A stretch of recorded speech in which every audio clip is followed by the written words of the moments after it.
You how to create clipping masks in Adobe Illustrator.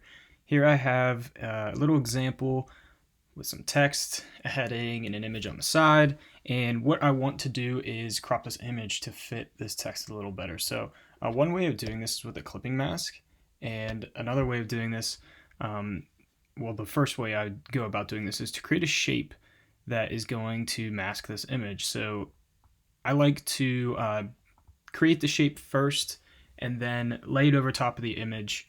And you can check what it would look like with those lines. I like leaving the color in there just to see the different sizes of image that I want, and looking at all the styles. So one way of doing this is to select both, make sure your shape's on the top and your image is below, and hit Command 7.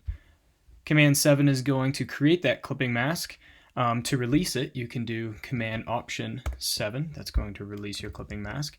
Another way of creating a clipping mask is to go to Object, scroll all the way down to Clipping Mask and Make. It just takes a little longer, and you can also release that by going to Object, Clipping Mask, and Release. So this is one quick way of creating a clipping mask. I hope this helps.